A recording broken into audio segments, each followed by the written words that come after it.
Chhattisgarh journalist Mukesh చంద్రకరణ్ హత్యను ఖండిస్తూ 10/1/2025న tank bund Ambedkar విగ్రహం వద్ద టీపీఎఫ్ తెలంగాణ ప్రజాఫ్రంట్ ఆధ్వర్యంలో నిరసన కార్యక్రమం నిర్వహించడం జరిగినది. ఈ కార్యక్రమానికి రాంబాబు అధ్యక్షత వహించగా వివిధ ప్రజా సంఘాలు, విద్యార్థి సంఘాలు పాల్గొని ఆ సంఘటన పైన మాట్లాడటం జరిగినది. ఈ సందర్భంగా సిఎంఎస్ శ్రీదేవి గారు మాట్లాడుతూ, ఇది అవినీతిని బహిర్గతం చేస్తున్న మాట్లాడే గొంతుకలను, ప్రశ్నించే ప్రశ్నలను హంతం చేస్తున్నారు ఏదో ఒక రూపంగా. ముఖేష్ చంద్రకర్ హంతకులకు వెంటనే శిక్షించాలని డిమాండ్ చేశారు చైతన్య మహిళా సంఘం.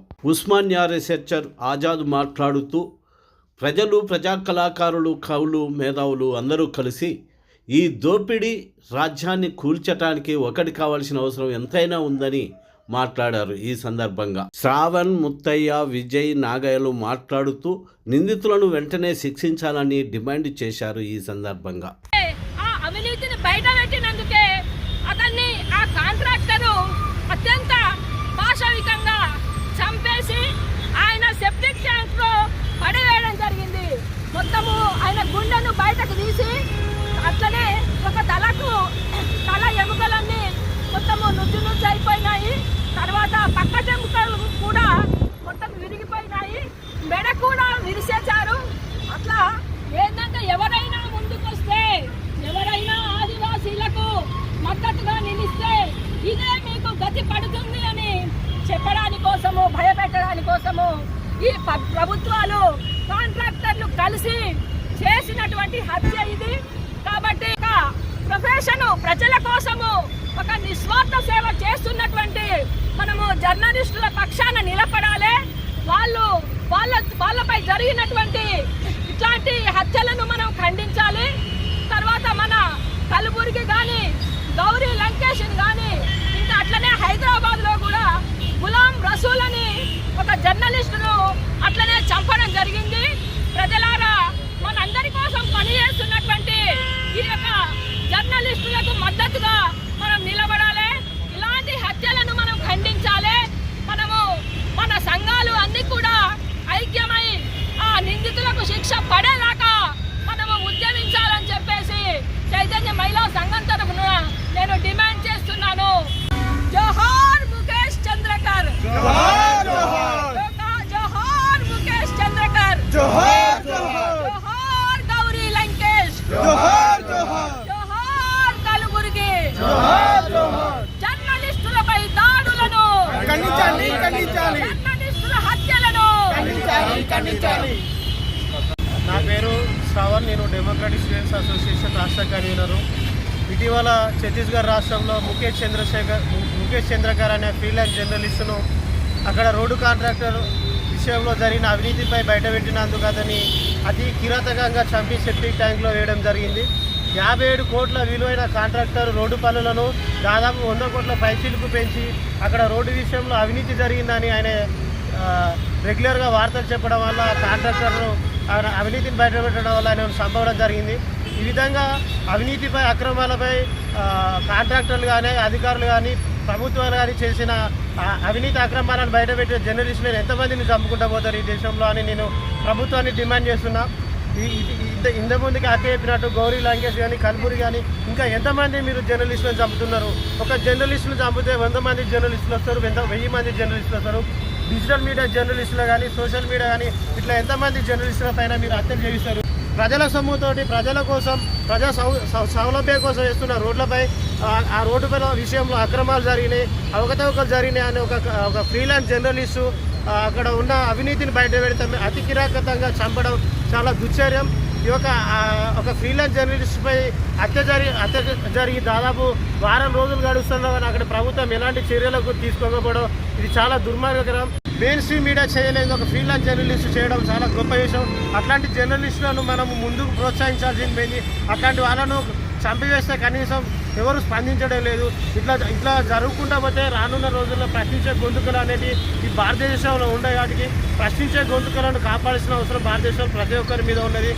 కాబట్టి ప్రశ్నించే గొంతుకులారా ముందుకు రండి. ఈరోజు అతను ప్రశ్నిస్తే అతను చంపేసిండు, రేపు నిన్ను చంపేస్తారు, ఎల్లుండి నన్ను చంపేస్తారు.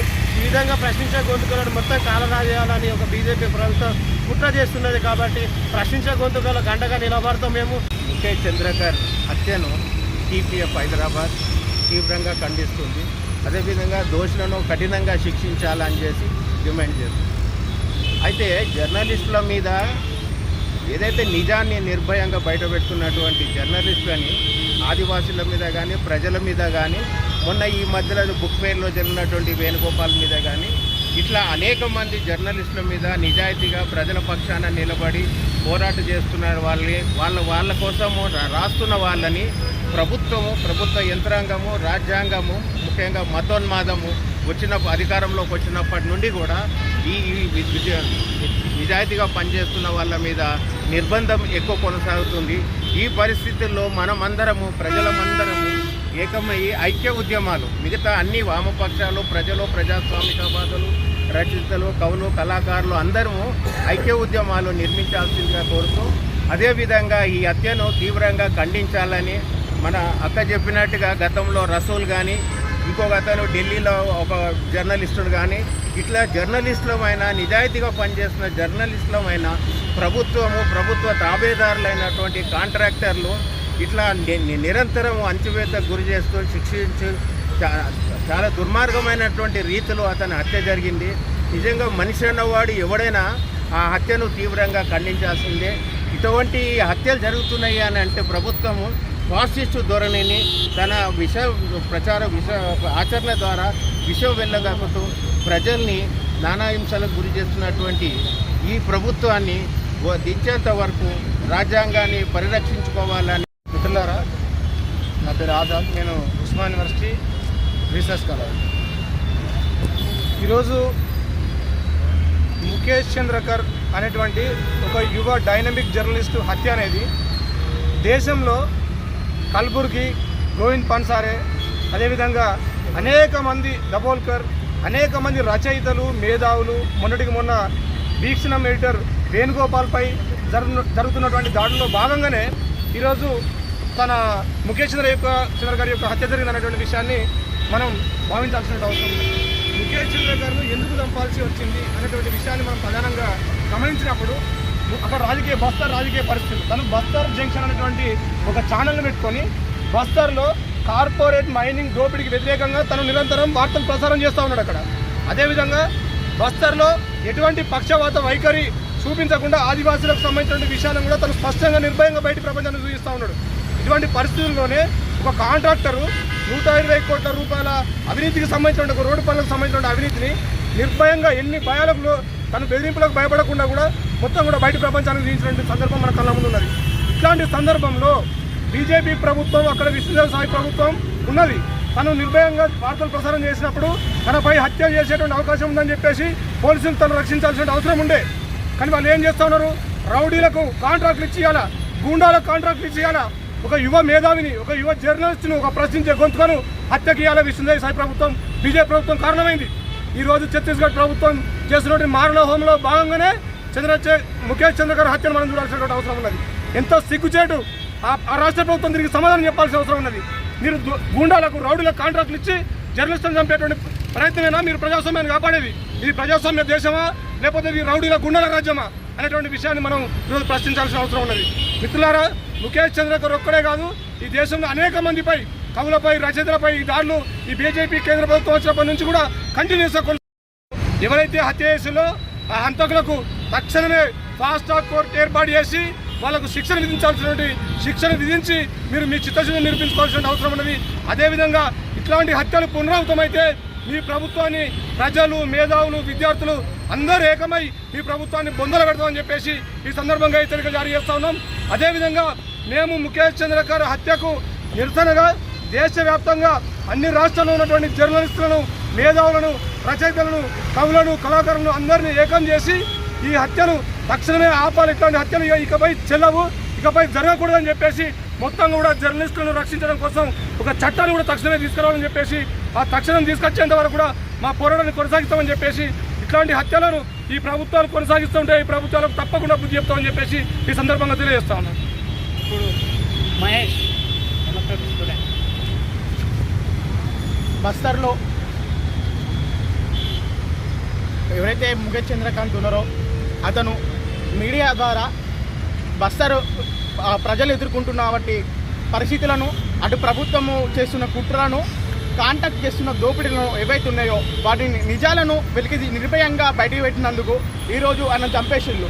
రీసెంట్గా ప్రపంచవ్యాప్తంగా ఒక సర్వే చేస్తే, మీడియా స్వేచ్ఛ సర్వే చేస్తే, అందులో 180 దేశాలు సర్వే చేస్తే మన భారతదేశం వచ్చేసి 170 స్థానంలో ఉంది.